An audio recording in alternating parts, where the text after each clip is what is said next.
ya ni sabemos cómo, ¿no? Porque pues estos días, la verdad que han estado bastante pesados estas semanas, estos meses, todo este año, qué decir. Entonces, pues, hola, gente random.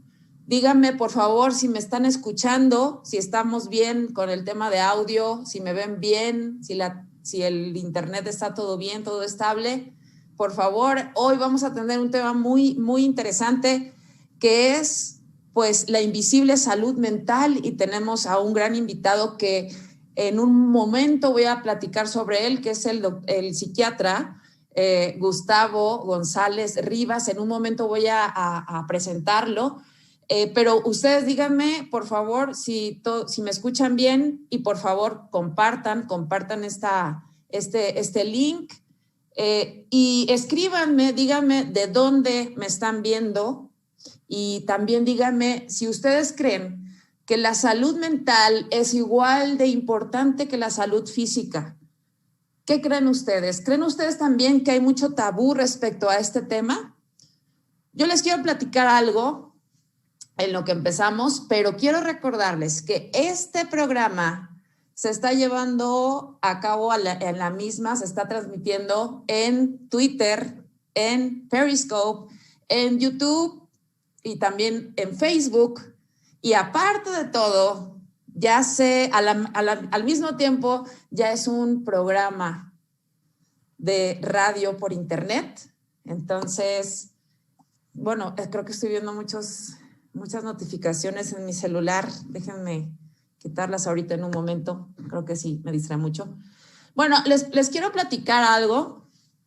Resulta que un día, bueno, si pueden dejar ahorita de comentar, por favor, en el WhatsApp.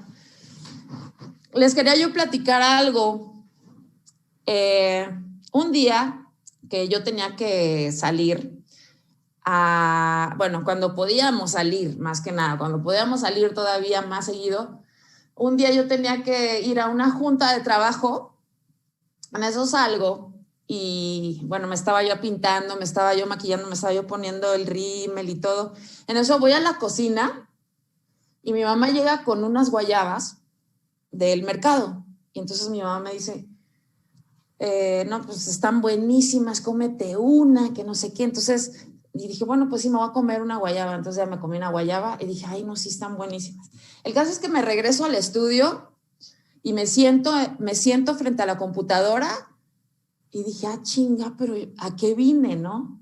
Entonces me quedo ya en la computadora así, dije, ¿a qué vine a la computadora?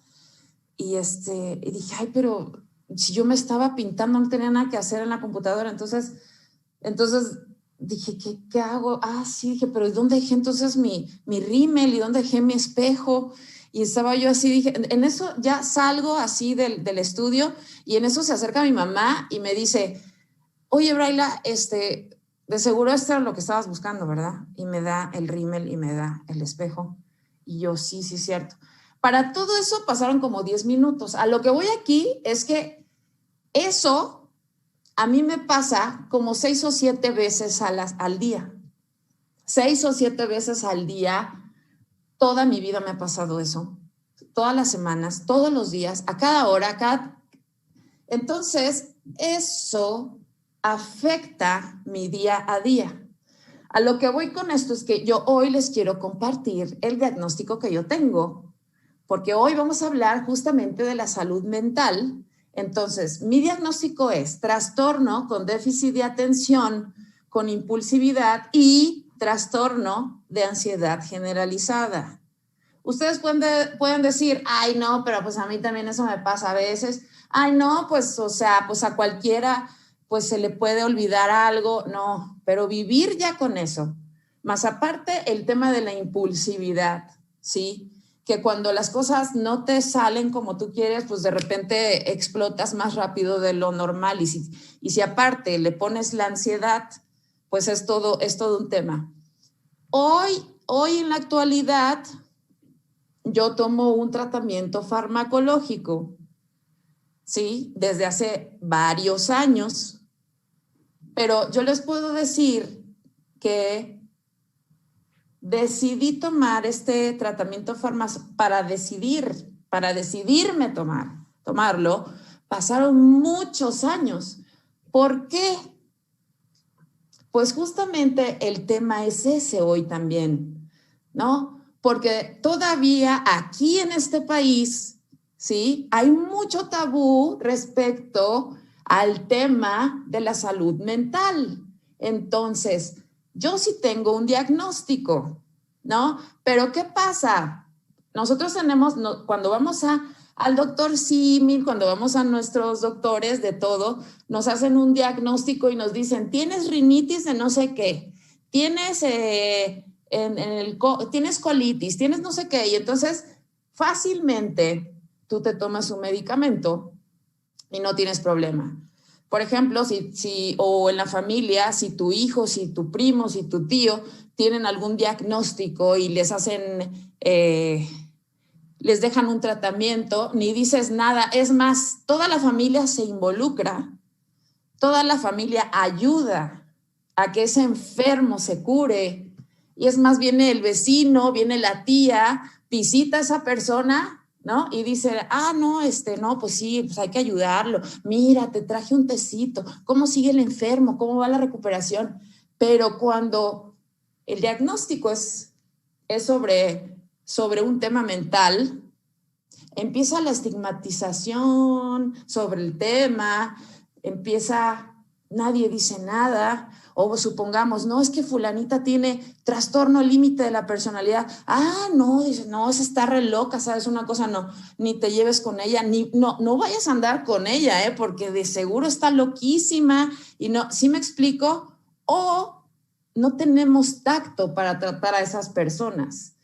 Tal vez está en una mega ultra depresión y tú le dices, ay, no, ¿cuál depresión? Y que no sé qué, eso, no. Hombre, o sea, salte a caminar, haz yoga, ¿no?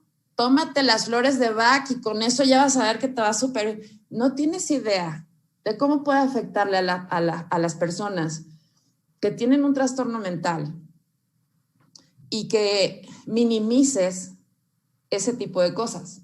Entonces, hoy también queremos hablar de justamente la figura de el psiquiatra en este tipo de, pues de problemas, porque sí, en realidad es un problema.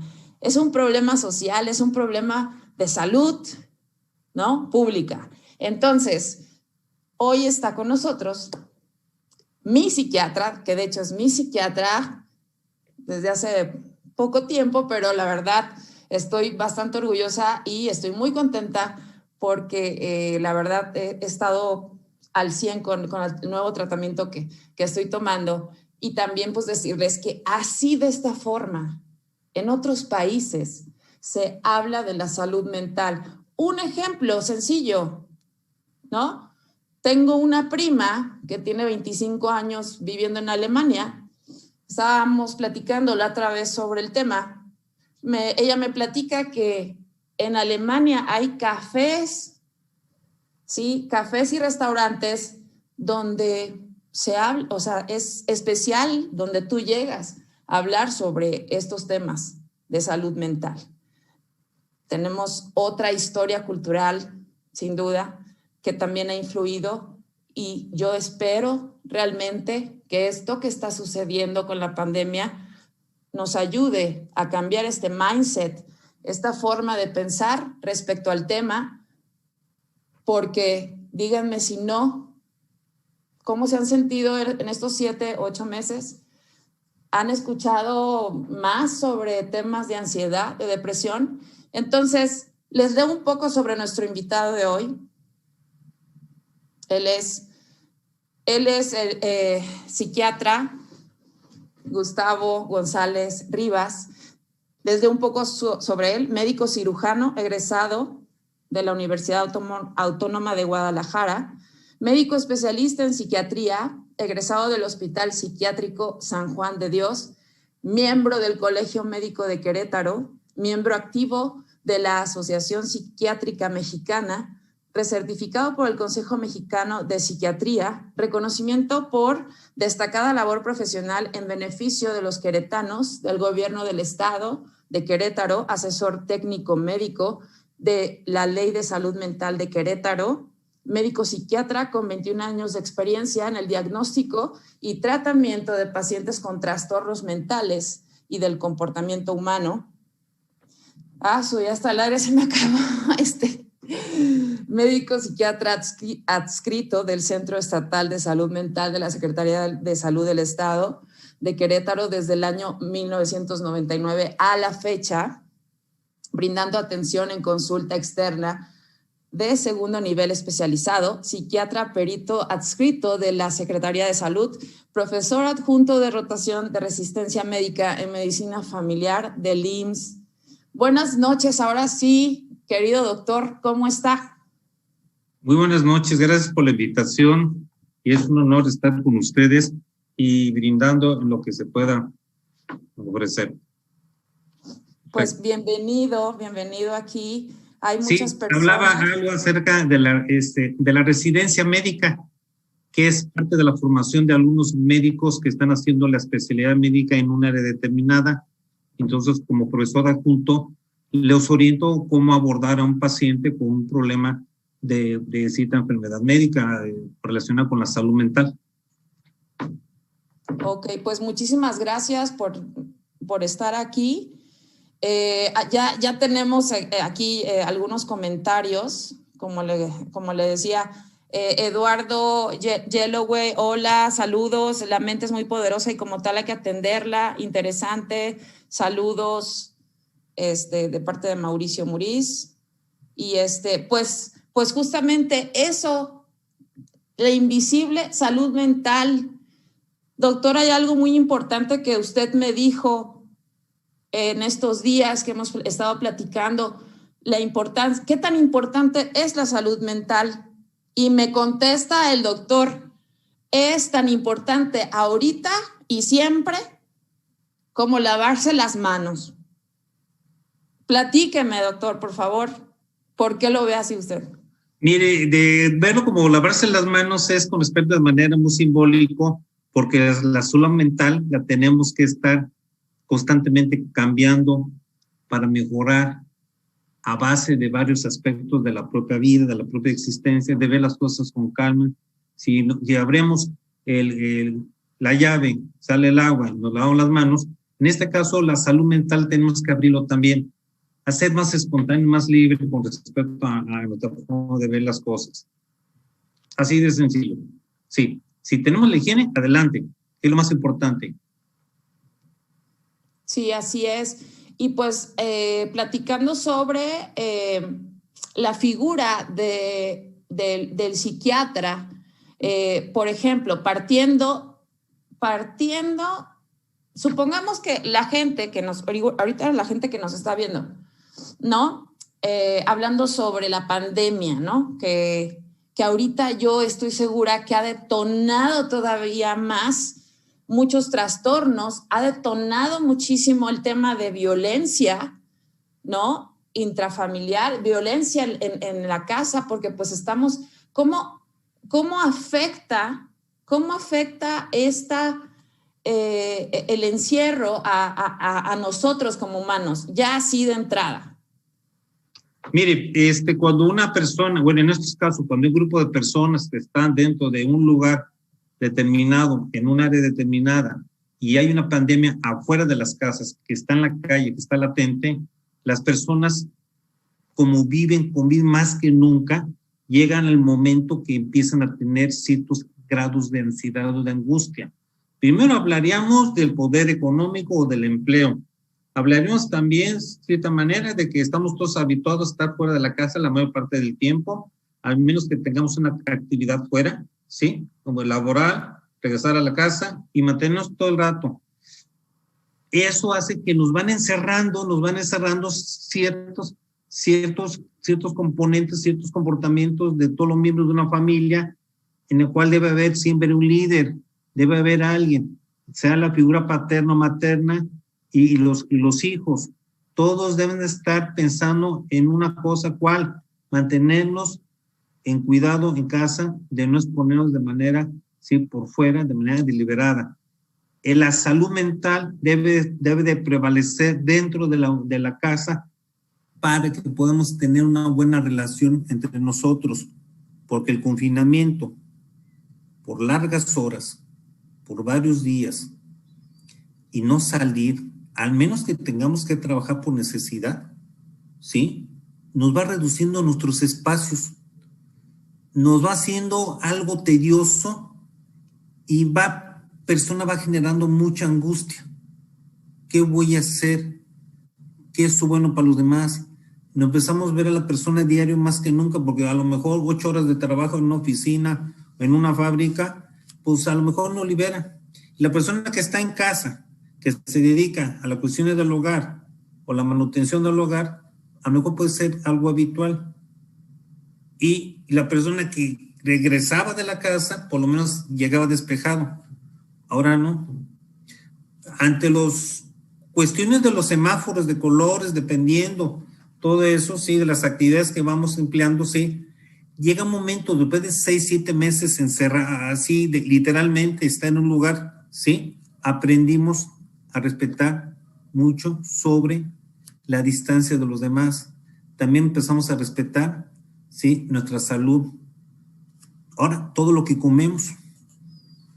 Antes no había higiene. Alguien se lava las manos y vámonos a comer porque creemos que tenemos inmunidad. Ahora vemos que no. Ahora tenemos que tener conciencia de que tenemos que hacer ritos, ¿sí? De saneamiento, ¿sí? En casa e incluso hasta para hablar. Algún momento se comentaba de que podemos tener cubrebocas en la casa, en todos los miembros. Pues no se puede en sí. Solamente cuando nos ponemos afuera. Hay que ponernos y los cuidados generales. Y eso sí va creando conflictos, porque con el paso de los días, ¿sí? Hay un fenómeno que se llama, sí, un fenómeno de encierro, y empiezan los cuadros de angustia, con agorafobia, a lugares específicos. No lo mismo tener un rancho, que tengamos 3, 4 hectáreas y a campo libre alguien puede salir, a que alguien tenga un departamento chico. No lo mismo, o sea, ¿por qué? Porque por lo menos desde el rancho va a salir y va a estar respirando aire. Y el que vive en un departamento o algo así, pequeño, mediano, grande, o no tiene un espacio, un patio o algo, ¿sí? Imagínense cuántas personas que yo incluso estuve observando, incluso dentro de la consulta y de lo que estuve viendo en los medios de comunicación, ¿sí? Había hasta 10, 20 personas en una habitación, 4 por 5. Entonces, quisiera yo intervenir tantito ahorita que justamente está hablando del espacio. O sea, como seres, o sea, ¿qué tan importante es que cada uno tengamos nuestro espacio? O sea, ¿y por qué lo necesitamos? ¿Y qué sucede en nuestro cerebro cuando no lo tenemos? O sea, ¿por qué necesitamos ese espacio? El espacio, pues, mire, el espacio es para poder literalmente oxigenar el cerebro. Así de básico. Así de oxigenar nuestro cerebro, tener una apertura sobre lo que estamos visualizando, de lo que estamos escuchando, lo que estamos sintiendo. Y si no tenemos una salida, nos vamos como que desfundando de manera emocional y entramos en una apatía, un desgano, una anedonia, un desplacer para hacer las cosas que antes nos gustaba realizarlo, y la mente también se confina, porque el cuerpo y mente está pegado, no está desunido, sí, porque las enfermedades mentales se pueden disparar. Ah, caray, se pueden disparar, porque si una persona que tiene un cuadro de ansiedad generalizada o cuadros de angustia y mantenerlo durante un buen rato o durante varios días o varias semanas, no sale a la calle, empiezan a crear un caos dentro del ambiente familiar. Por eso surge la violencia. También la susceptibilidad o la vulnerabilidad de las personas en cada uno de los miembros de una familia. Hay que ver. Es cuando empezamos a descubrir que a lo mejor no estaríamos en la noche, pero te estoy viendo todo el día. y hay cosas que a lo mejor el primer día, muy contentos, el segundo día, prácticas, juegos, etcétera. Pasen 3 meses juntos, o no sé cuánto tiempo. Hay mucha gente que no salió para nada. No sé cómo sobrevivía, no sé cómo iba por el pan a la calle, pero se empezaban al hostigamiento ambiental que existía, y ahorita afortunadamente los tiempos van cambiando, nos acostumbramos a ser más limpios, más de higiene, y eso es bueno. Sí, claro. Sí, ahora, pues digo, es un tema, la salud mental es un tema bastante amplio, donde podríamos, como le comentaba, podemos estar horas hablando sobre, pero a mí lo que me hace mucho ruido es el tema de cómo la gente, mucha gente, no toda la gente, pero sí minimiza el tema de la salud mental. Cuando hablamos del tema físico, o por ejemplo, hasta nos automutilamos, podríamos decir, pensamos que no tenemos el cerebro, pues, o sea, tenemos tantos órganos en el cuerpo, pero el cerebro como que no existe, el cerebro no se enferma, pero el cerebro se enferma, como cualquier otra parte de nuestro cuerpo, ¿no?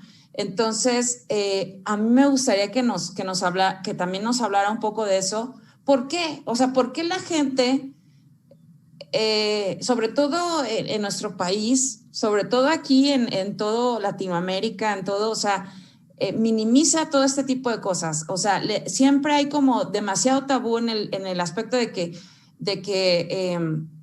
cualquier otro médico te puede mandar una pastilla o un medicamento para el estómago, para el dolor de estómago, para el dolor para, por ejemplo, la hipertensión, los que son hipertensos, que para que te bajen o ¿cómo se llama ese medicamento que toman los hipertensos?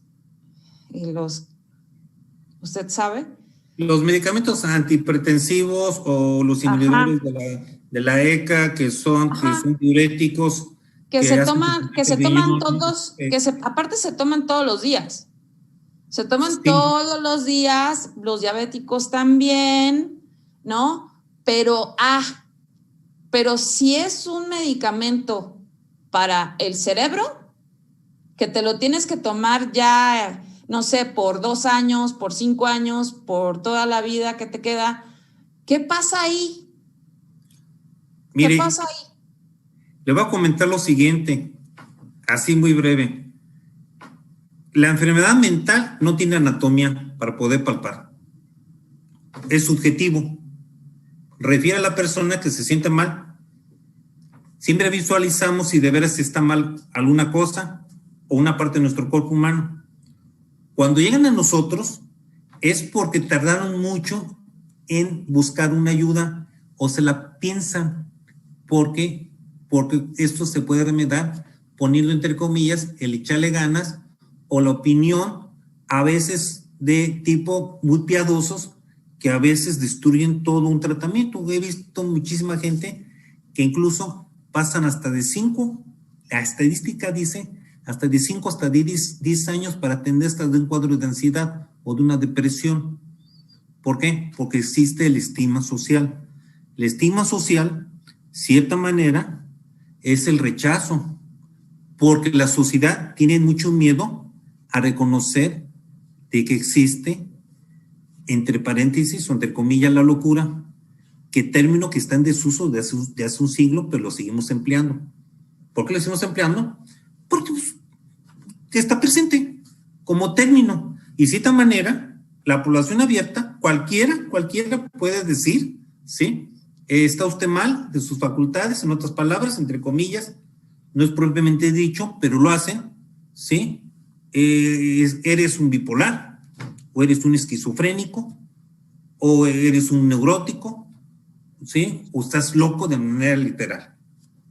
¿Por qué no lo hacen con las personas comunes, como usted mencionaba, con las enfermedades crónicas degenerativas?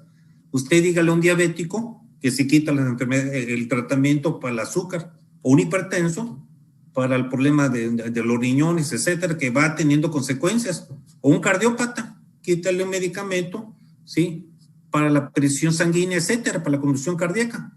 ¿Y por qué lo hacen con nosotros? Porque es muy fácil juzgar de manera, incluso, fíjese, empieza a distorsionar la información las personas porque es un tabú y es muy compleja.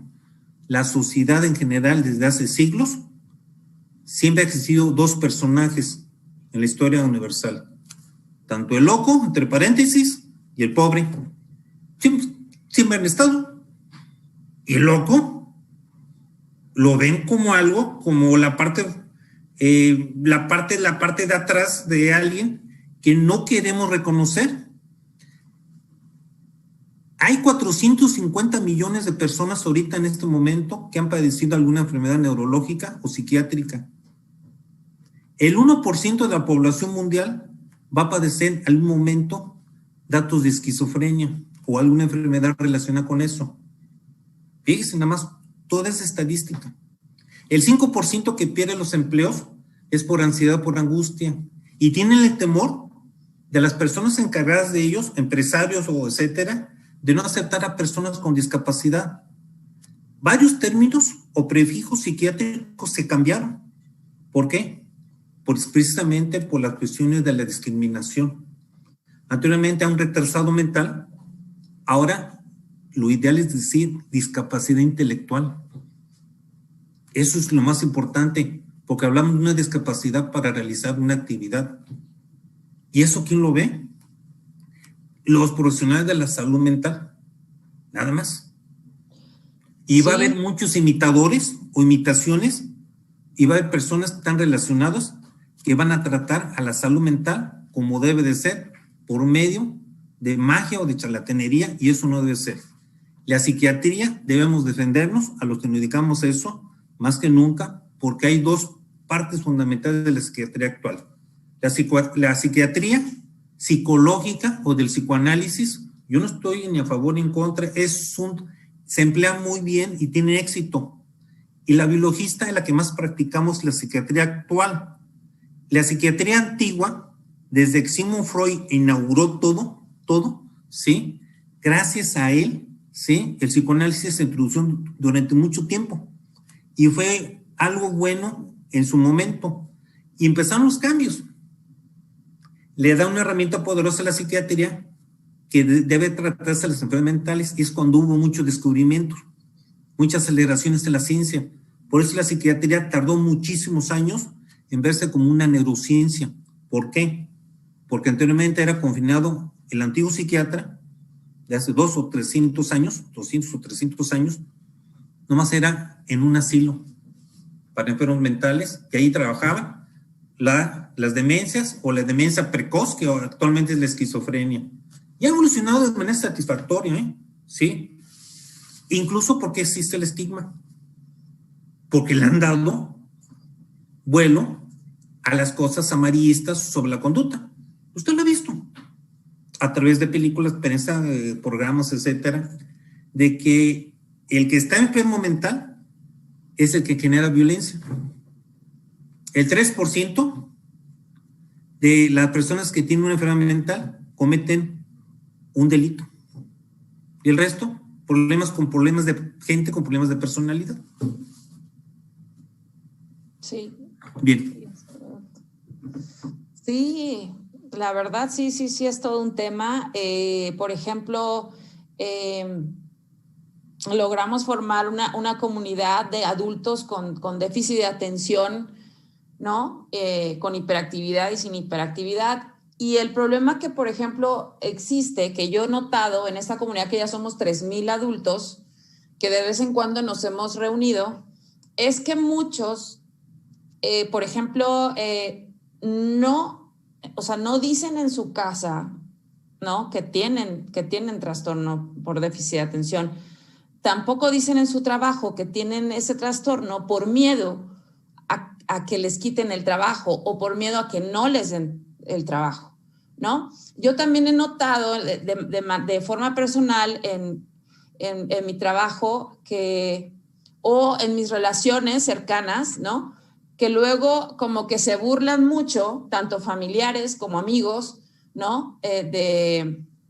Pues de lo que uno tiene, ¿no? Porque pues se te olvidan las cosas, se me olvida mandar facturas, se me olvidan...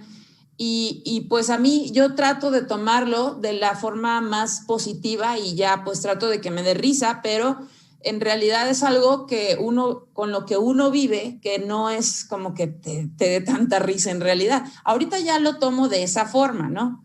Pero también en parte yo estoy tratando pues, o sea, de aprovechar este programa y compartir pues mi testimonial, mi experiencia para transmitirles a todos de que no tengan, o sea, que no tengan miedo, que no tengan pena de, pues de decir las cosas como son. O sea, en otros países se habla y se dice esto de forma, pues, normal. Y es que si no lo empezamos a hacer, nunca va a cambiar esto, ¿no? Y pues yo creo que es una forma de dar un paso, ¿no? Adelante. Eso es lo que yo creo. Doctor, también hay otros comentarios aquí. Me gustaría hacer un paréntesis rápido para seguir leyendo. Por favor, todos los que nos están viendo, compartan, por favor. Son temas bastante importantes, sobre todo ahorita lo que estamos viviendo con el coronavirus a nivel mundial. Todos estamos pasando por lo mismo. Es un cambio radical que nunca habíamos vivido. No sabemos qué hacer, cómo comportarnos. A veces estamos siendo perjudicados de manera general, ¿no? Nuestras familias, con las personas con las que vivimos, lo que comentó el doctor, el tema del espacio, cómo nos necesitamos el oxígeno, necesitamos nuestro espacio, nuestro lugar, y eso cómo nos está afectando, y eso cómo está aumentando el índice de violencia en las casas, con las familias, con los niños, cómo les afecta a los niños, sobre todo a los adolescentes y a todos nosotros. Aquí Juan Carlos Suárez, saludos desde Mazatlán. Paula Ruiz, y cómo se pueden ayudar. Gibra, muy cierto todo.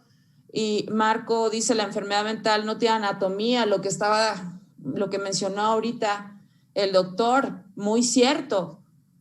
Eso me encantó también, es otra de sus frases, aparte de que la importancia de la salud mental es como lavarse las manos también. ¿Algo más que quiera agregar en lo que yo leo más? Saludos, doctor. Se me pierden por aquí.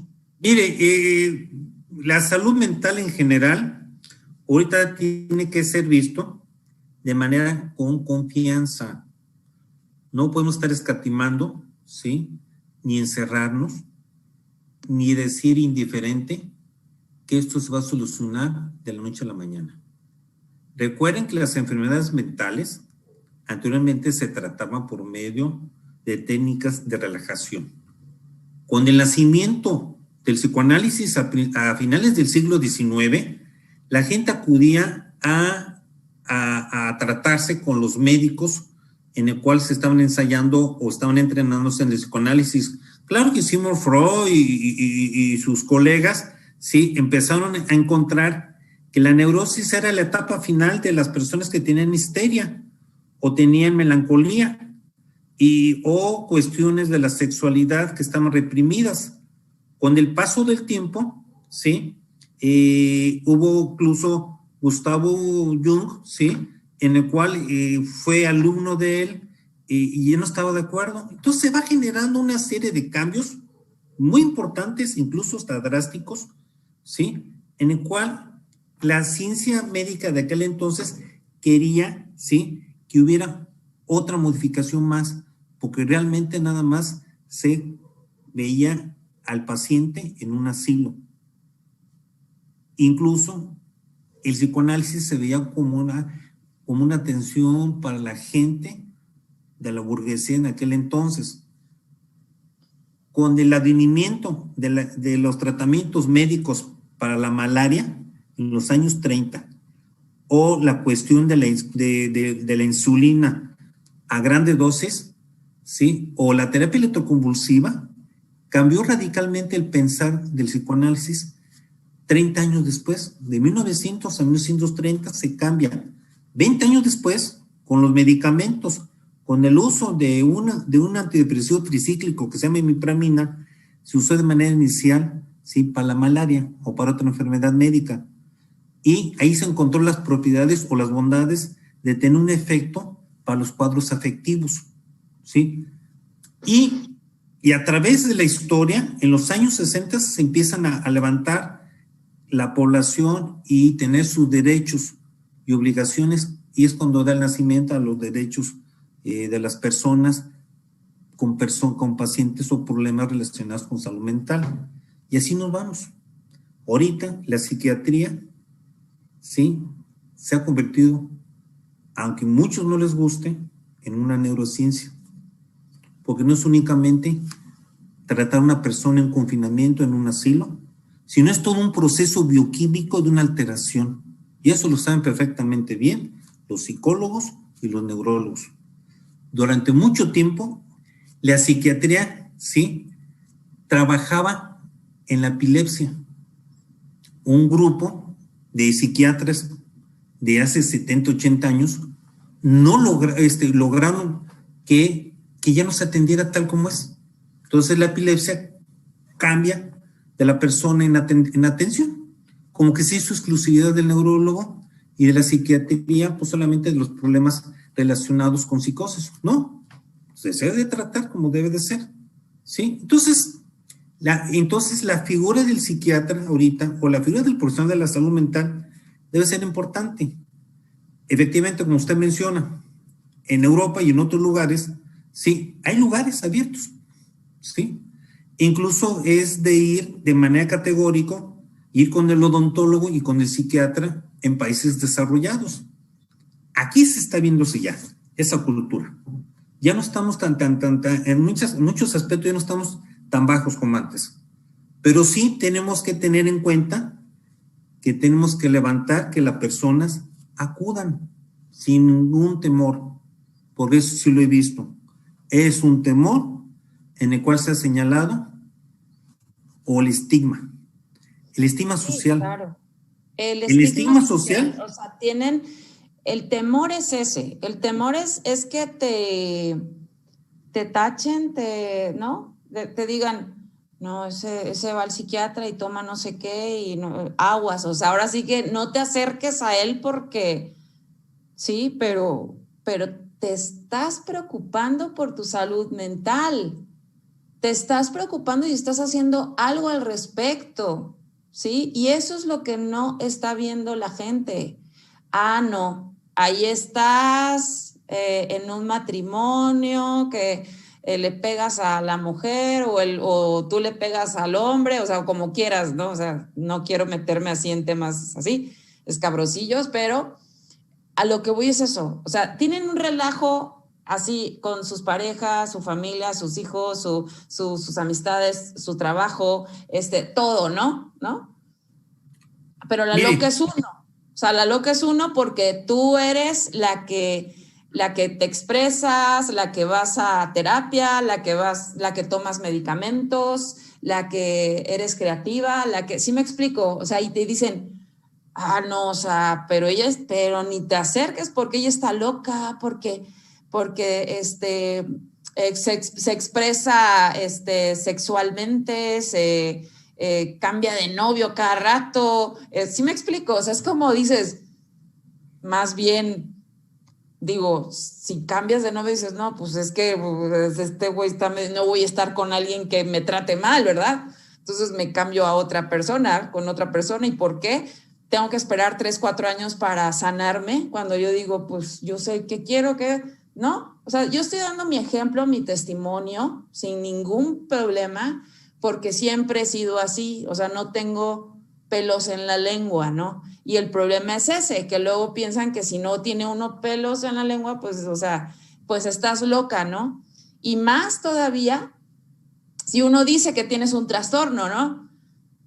Más todavía. Estamos hablando del tema eso, de que la estigmatización social, ¿no? Y que tiene uno miedo, ¿no? De que te digan, ay, no, y me van a rechazar y me van a decir cosas. No. O sea, cuida tu cabeza, cuida tu mente, haz todo lo que tengas que hacer para estar mejor contigo, con los demás. O sea, ese es mi consejo. Doctor, tenemos una pregunta. Dígame usted. A ver, déjeme aquí, lo tengo. Dice, ¿a qué nivel las redes sociales son tan contaminantes para entorpecer aún más la salud mental? Hay muchas formas de pensar y a veces no sabemos qué está viviendo la persona detrás de la pantalla. Bueno, como una inquietud. Dice Ibramo. Le pregunto de nuevo, ¿quiere que la repita? Bueno, las redes sociales es fundamental ahorita, en lo que es el mundo contemporáneo, en este momento. Anteriormente no. Ahorita las redes sociales fungen como un servicio adicional, ¿sí? Para la información, ¿sí? O la desinformación de cualquier cosa. Punto. Dentro de la salud mental, ¿sí? Tenemos que ver que las redes sociales pueden acabar o entorpecer o engrandecer algo relacionado con la enfermedad emocional. Le voy a comentar el por qué. Nosotros, sí, el primer obstáculo que tenemos en la gran mayoría de las veces cuando el paciente viene a consulta es el familiar. La persona decide ir a acudir a una atención de primera vez a psiquiatría y tratarse sobre un cuadro afectivo, un cuadro de ansiedad, que es lo más común.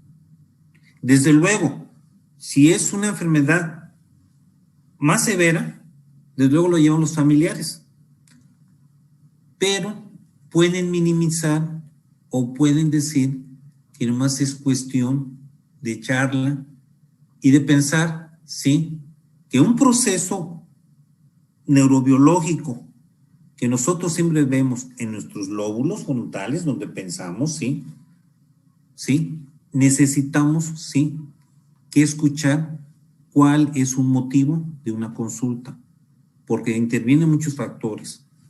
Y lo que más luchamos es la educación y la cultura de la persona que está enfrente de uno. Hablamos de mucha ignorancia, hablamos de personas con mucho orgullo o no aceptar tal como es. Y vuelvo a comentar, hay personas que tardan muchísimo tiempo en acudir, en atenderse debido al miedo, al rechazo de la propia familia. ¿Sí? Me ha tocado a mí, doctor, a espaldas, o me dice, no le digas que viene aquí esto. ¿Por qué? Porque se va a asustar o no va a querer atenderse. O piensa que no solamente los psiquiatras medicamos, entre paréntesis, o dopamos a la gente para mantenerlos adormilados. No, señores, no existe eso. Lo que estamos tratando que con el medicamento, igual, le echamos o le ponemos unas gotitas de limón al cerebro, por decir, para refrescar con hielo y todo eso. En otras palabras, lo que hace el cerebro es mejorar la conducción de las neuronas de los diferentes lóbulos que tenemos. Tarda un proceso de recuperación de la neurona. Dígale a un diabético, a un hipertenso, a un paciente con cáncer, cuánto tiempo tarda en responder un medicamento para su eficacia. Porque en la psiquiatría lo cuestionan pronto. Cuando me han dicho en miles de veces, doctor, quiero que me dé una medicina para salir de esto adelante. No es magia, señores. Yo no hago magia. Ya que el proceso, si hay medicamentos que actúan de manera rápida, y estos son los denominados tranquilizantes. Pero si una persona viene nada más por un tranquilizante, o le estamos jugándole a su vicio que él presenta. Entonces hay que tener mucho cuidado cuál es la intención de la persona en acudir con un psiquiatra. ¿Por qué? Porque si lo dijeron o se lo comentaron de que era bueno que se atendiera, ¿y qué tal si salen defraudados de que no es como ellos quisieran? Por eso tenemos que clarificar. Las redes sociales son nuestros amigos o enemigos de una cosa, pero tienen que salir bien. Ahorita ya no estamos para poder estar escatimando en recibir una atención de especialidad.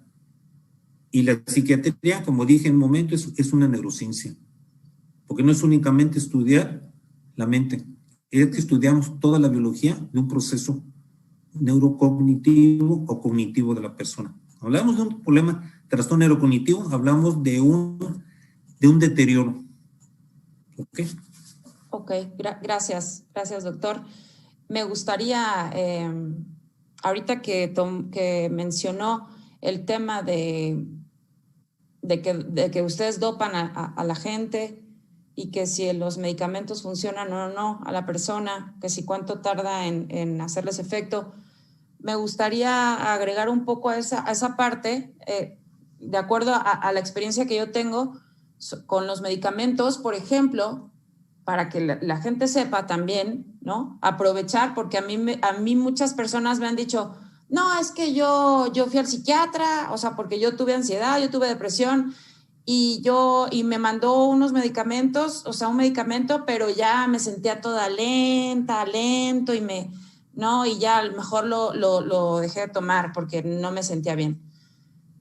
En mi caso, cuando yo empecé a tomar tratamiento para el déficit de atención, tuve que tomar 4 medicamentos, ¿sí? Para llegar al que me cayera bien. El primero me dio urticaria, el segundo, siendo de la misma sustancia que es metilfenidato, pero una marca diferente.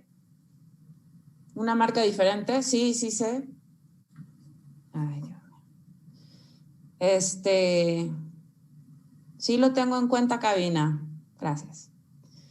Ok. Entonces, el primero me dio urticaria. El segundo me dio, ya ven cómo se me va la onda. Ese es un tema de que se me va la onda, pues. Me llega un mensaje en el celular y ya se me va todo lo que estoy diciendo, por ejemplo. Entonces, eso me da ansiedad y entonces ya pierdo.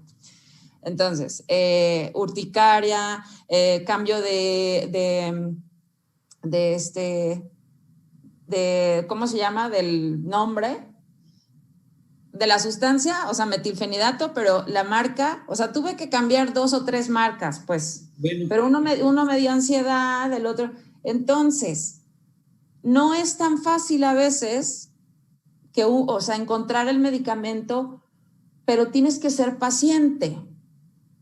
Ese es el tema. Tienes que ser paciente y tienes que confiar en el psiquiatra, porque tienes que confiar en los especialistas, porque siempre he dicho que la gente, o sea, los especialistas, sobre todo los médicos, tienen una especialidad y estudian años, ¿sí? Y debes de confiar en esos años de estudio que llevan, ¿sí? No que confíes en un medicamento naturista que ni siquiera sabes de dónde viene el origen, ¿no? Y no sabes qué te estás tomando, ¿sí? Y que tú dices, ay, no, es que a fulanita le hizo bien y que no sé qué. No, ese es un tema terrible, de verdad, que yo veo que cada vez más gente lo utiliza y se deja llevar por lo que ven justamente hasta en redes sociales, doctor. Entonces, tengan paciencia con los medicamentos. Si les mandan un medicamento, en 2, 3 días tal vez les caiga así medio raro, porque cualquier medicamento tiene que, pues su organismo lo tiene que asimilar. Entonces, aguanten, pruébenlo 3, 4 semanas o lo que tenga que ser, y ya ustedes ya van viendo cómo se sienten. Si no se sienten bien, entonces cambian a otro, y todo asesorado por su psiquiatra, siempre. Y siempre, si tienes algún trastorno, ya tienes un diagnóstico, vayan a la par con terapia psicológica, pues eso es de ley. Tenemos más preguntas, doctor, y ya estamos casi por llegar a la hora, a las 9:10, para cerrar como máximo 20 minutos más. Vamos a seguir leyendo, por favor. Paula Ruiz, en el tema de depresión, ¿qué es recomendable?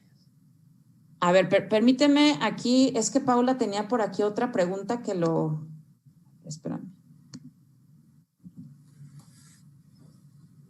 A ver, ¿cómo controlar los ataques de ansiedad? Hay otra pregunta, Mauricio dice, me encantaría saber el punto de vista del doctor a la normalización de los comportamientos tóxicos hoy en día, en el ámbito personal y de relación.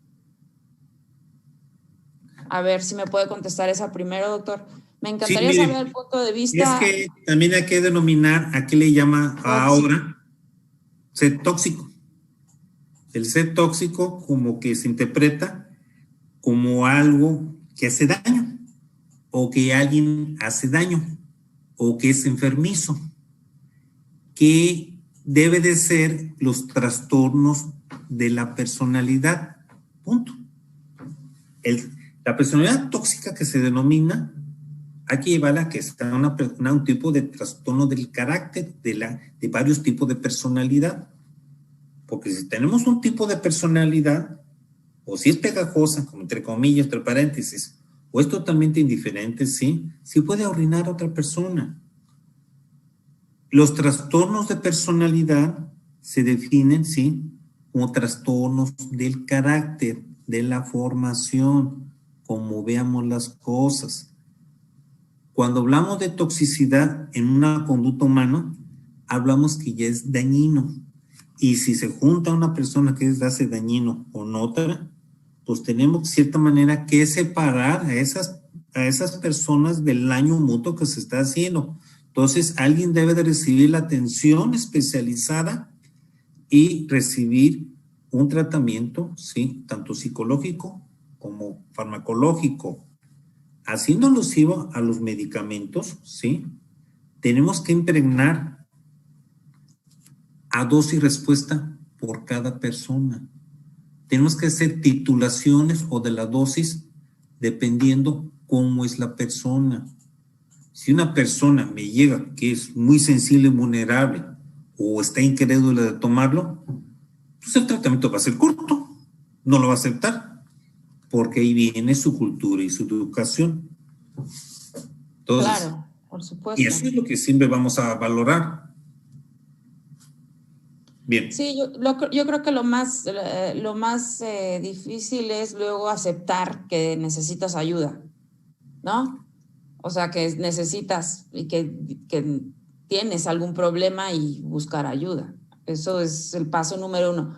Ya aceptarlo, buscar ayuda y todo, eso es un gran paso y un gran tema, ¿no? Y aceptar llevar un tratamiento farmacológico o no, o nada más una terapia, también. Entonces, bueno, gracias, doctor. Vamos a seguir con más preguntas porque ya se nos pasa rapidísimo el tiempo y ya se va a acabar el programa.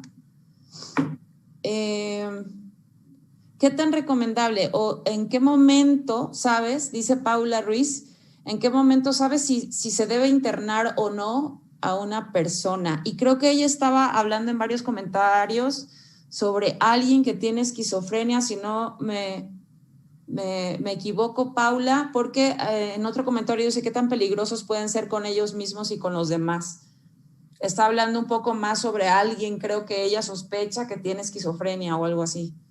Mire, los cambios conductuales de una persona que ha tenido en los últimos días o semanas a que ya se está manifestando mucho miedo, mucho temor, mucha paranoia, ideas sobrevaloradas, cambios en su régimen alimenticio, cambios en su aseo personal, en el cual empieza a tener falta de sueño.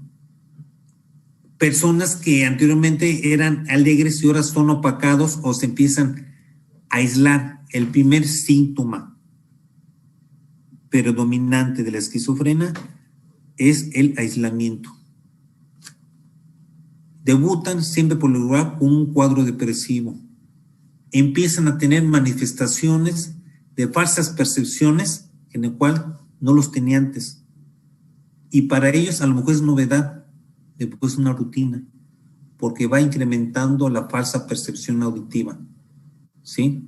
Y la persona puede ser agresivo, porque no sabe cómo controlar esa presencia de las falsas percepciones audiovisual o incluso táctil.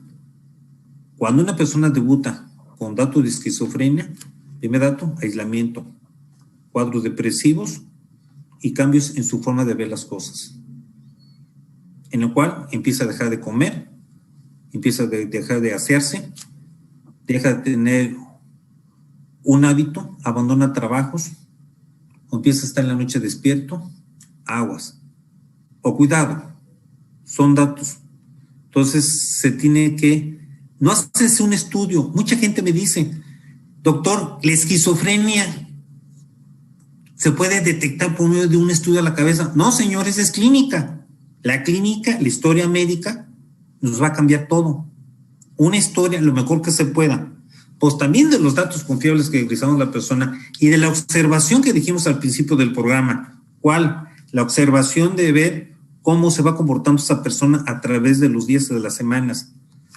Muchos síntomas, ideas de daño que anteriormente Bleuler y otros genios de la psiquiatría a principios del siglo XX empezaron a decir los síntomas negativos y los síntomas positivos. Síntomas positivos, la persona totalmente está desorganizada, está agresiva, o la apatía, la anedonia o la indiferencia, ¿sí? Esos son los síntomas. Si estos síntomas se mezclan con los otros y predominan durante una semana a un mes, se puede declarar esquizofrenia. Pero cuidado, porque también la esquizofrenia tiene muchas variantes. Si esto persiste durante un mes y los próximos 6 meses, la persona tiene esquizofrenia. Puede ser por carga familiar, por cambios en sus hábitos o, de cierta manera, porque algo pasó, un acontecimiento en contra de su voluntad. ¿Cuáles son los cambios? Hay gente que queda mal cuando de la noche a la mañana cae en la riqueza hasta en la pobreza. Fíjese, y lo que hablamos al principio, ¿sí? O la gente... Locos o pobres. Sí, y el temor anticipado de que mejor tengo algo. ¿Sí? Y así es la esquizofrenia la más devastadora, pero mal comprendida, porque hay muchas personas que están en la vía pública, que son indigentes, son un tipo de esquizofrenia. Y la gente los combina y dice, son violentos. No, hombre, están dentro de su delirio. Mientras no nos metamos en su delirio, eso es todo. ¿Sí? Exacto. Gracias, doctor. Aquí tenemos otra pregunta, pero antes, o sea, saludos a Sonido Supremo, gracias por estar viendo esta transmisión, a Paula, Alexander. Asael dice, doctor, ¿cuánto tiempo dura el enamoramiento en una pareja enamorada y de ahí el amor? ¿Cómo se debe trabajar para tener una relación de largo plazo? Bueno, le voy a comentar muy franco, porque es una respuesta. No te cases. No, no es cierto. ¿Entendé? Que no se case. Ambivalente, porque hay varias etapas de un enamoramiento. Hay personas que se deslumbran, ¿sí? Y para que se enamore alguien bien, debe tardar de 6 meses a 8. Dicen la estadística. De 6 meses a 8. O más bien, llamaríamos que le gusta. Que se enamore de una persona. Hay varias etapas o fases, ¿sí? De que me gustó, de que me interesó cómo piensa, cómo habla, y el involucramiento de qué vive y con quién vive. Pasan los meses, pues sí me llamó la atención la chamaca o el muchacho, pero también hay que ver si es un gusto, ¿sí? O ya estamos enamorados. Vamos, es muy ambiguo. No hay una estadística en sí en cuánto tiempo, pero se presume de medio año a menos de 10 meses un enamoramiento. Entonces, el otro, ¿de qué funciona? Pues, de tal manera, es algo que ya debe de perdurar, ¿sí? El enamoramiento para que esto continúe. Ok. Gracias. Aquí hay otra pregunta. ¿Qué se recomienda para tratar síntomas que presentan al mismo tiempo ansiedad, ataques de pánico y depresión? Dice Lita Hernández. Mire, los cuadros de ansiedad siempre van agarrados de la mano con los cuadros afectivos. Siempre se debuta, sí, ¿en cuál? Ahí, nosotros, cuando tenemos miedo, todos los seres vivos elaboramos ciertos síntomas neurovegetativos sobre el miedo. y hay varias manifestaciones. O atacamos, huimos o nos paralizamos con el pendiente que está enfrente de nosotros o lo que estamos observando. Entonces, de la angustia empieza la persona, ¿sí?, a sofocarse, a tener cambios en temperatura, empieza a acelerar el corazón, empieza a tener un pulso acelerado, empieza a sudar, empieza a estar inquieto, no se encuentra y es cuando entramos en pánico. Pero también hay que ver en qué pánico, en qué momento. Pues claro, si alguien nos quiere asaltar o alguien nos quiere dar un susto o estamos sobre algo realizando y de repente alguien nos asusta, pues soltamos adrenalina y también podemos responder con un golpe, o nos paralizamos o nos vamos. Pero cuando tenemos, sí, esto puede conllevar, si no se trata la ansiedad con una buena psicoterapia y un buen tratamiento médico relacionado con la angustia y la ansiedad y los ataques de pánico, esto no se va a resolver. Se necesita también tiempo. ¿Ok? Sí, la verdad, es terrible tener ansiedad, ¿eh? Eso sí, yo lo vivo todos los días y es terrible. Es algo muy feo. Sí, la ansiedad tiene que ser tratada, ¿sí? Y hay que confrontarla, pero con delicadeza. Porque no todas las personas son muy susceptibles o son muy vulnerables, ¿sí? No podemos regañar a nadie ni advertirle, solamente decir, esto le está pasando a usted. Por eso es muy importante, ¿sí?, a ser muy asertivo y no duro, directo, pero con calidez a una persona. Sí, porque una persona que cuando sufre algo que le amenazó su vida, no podemos cuestionarles. Hay que tratar cómo eliminar esa angustia en ese momento. Sí, hay otras personas que a lo mejor se dedican a decir las cosas de otra manera, nosotros no. Eso se llama abordaje terapéutico. Cómo abordar a una persona en crisis, de una angustia, y tratar de sacarlo. No hablar bonito, hablar y confortarle y darle algo para que pueda primero aceptar lo que le está pasando en el momento. Ya pues veremos un tratamiento. ¿Sí? ¿Aquí nos necesitan echarle ganas o alguna otra cosa? Así es. Muchas gracias, doctor. Pues bueno, ahorita ya se nos pasó, ahora sí la hora. Tenemos, Azael dice otra risita, por favor, para contrarrestar la ansiedad. Está bien.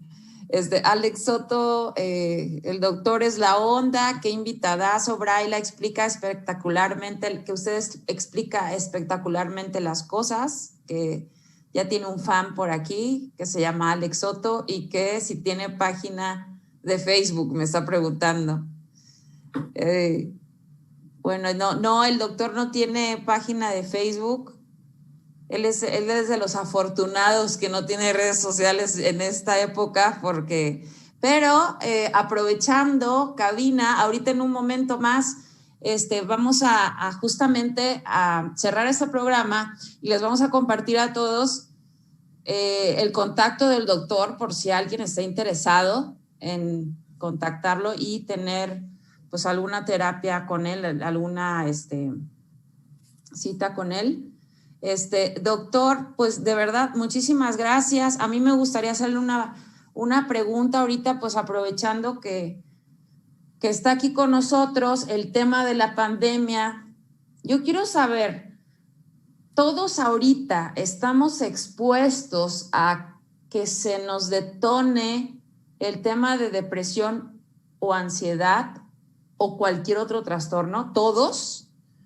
¿O qué? O sea, ¿o qué, en qué tendría que influir para que a algunos sí se les detone el tema de ansiedad o depresión? O que eso yo tengo curiosidad de saber. ¿Qué tendría que?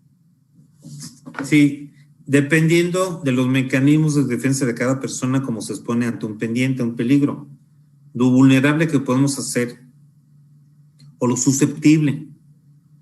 Como vemos siempre las cosas. He tenido pacientes o conocidos que tienen miedo de todo. Miedo de salir a la calle. Por la inseguridad o por lo que sea. O porque nos vamos a perder. Todas esas personas que viven con el temor, con el miedo, se desgasto. Muchísimo. Tanto así que mejor se le dejan que pase el tiempo. Hay gente que no se trata de manera oportuna alguna enfermedad X por el temor de que pueda sentir algo o resultar algo. ¿Sí? Entonces, no deben de tener la duda. No deben de desechar una atención con el que guste, con un psiquiatra que esté certificado, que esté calificado. Yo siempre abogo por los compañeros, por los psiquiatras. Todos somos un equipo, no únicamente su servidor. Somos un equipo. Tenemos que apoyar también a los demás médicos. Tenemos que luchar constantemente, ¿sí?, con la sociedad, en el cual no hablamos de una sociedad conservadora o libre, hablamos de una sociedad muy sobreprotectora. Sí, estamos de acuerdo, pero tenemos que despegarnos, tenemos que salir, si no nos detenemos y nos sumergimos en cosas banales. La angustia, la ansiedad, la depresión, ¿sí?, puede dispararse en cualquiera de nosotros, pero tenemos que tener en cuenta, dependiendo de nuestra capacidad, ¿de cuál? Del razonamiento, ¿sí? Nada más, ¿sí? Hay que trabajar de la mano siempre con un neurólogo, con el psicólogo, ¿sí? Porque nosotros tratamos las enfermedades mentales y vemos, mire, vemos que cuando una persona acude con nosotros, muy breve, tratamos la cuestión de la alteración neurobiológica del cerebro de una persona. Partimos de base el comportamiento, ¿sí?, cómo es en la vía pública o en su casa. Si vemos que la persona tiene un premórbido, que siempre está aislado o que es como que es difícil de creer, pues el tratamiento va a modificar. Hay personas que tienen un coeficiente intelectual muy elevado, hasta presumen en un frente de uno. Dice, hay personas que me han dicho, yo ya lo psicoanalicé, doctor. Y le pregunto, pues, ¿qué me encontró? Yo les pregunto, entonces no pueden hablar, no pueden determinar algo que no conocen. La psiquiatría, como especialidad médica, es de las únicas que quieren imitar la gran mayoría. Médicos, no psiquiatras. Hay muchos especialistas, ¿sí?, que se meten en terrenos. Claro, como médico pueden hacerlo, pero cuando se les atora algo, ahora sí le hablan a la persona indicada, porque piensan que con darle una terapia ecléptica, una terapia ecléptica es, a ver cómo me va. No hagan eso. Mejor. ¿Por qué? Porque pueden arruinar un mensaje, una malinterpretación de la persona. Por eso se requiere entrenamiento especial en un hospital de esa naturaleza. Si no. Para que tengamos un perfil, debemos de querer esta área. Si no, la especialidad de la psiquiatría es saber entender y escuchar, y sobre todo, el arte de la comprensión, que es lo más interesante. Llegar hasta el más hondo de las personas. Sí. Bien. Bueno, muchísimas gracias, doctor, por su tiempo. Espero que no sea la única vez que esté conmigo, con todos nosotros. Ojalá que después regrese y ya nos vamos tema por tema, hasta trastorno por trastorno, si se puede. No hay pendiente. Más adelante. Claro, desde luego estamos para apoyar, estamos para atender a los demás. Estaría padrísimo. Sí, claro. Bueno, pues a todos los que nos pues estuvieron con nosotros en la transmisión, yo sé que nos estuvieron viendo desde muchos lugares, tanto de la República Mexicana como fuera de México. De verdad, muchas gracias por seguirme. Esta es una loquera más, ya saben, mal dicho o no, pero pues esta es una loquera más. El otro jueves vamos a tener de invitado a Javier Moguel, que él es chef canábico. Y pues la intención de este programa justamente es pues tener y poder hablar así random, aleatoriamente, de varios temas con gente random y que nos enseñe cosas interesantes y que también en este encierro pues podamos estar, o sea, como pues así surgió el cine hace tantos años, ¿no?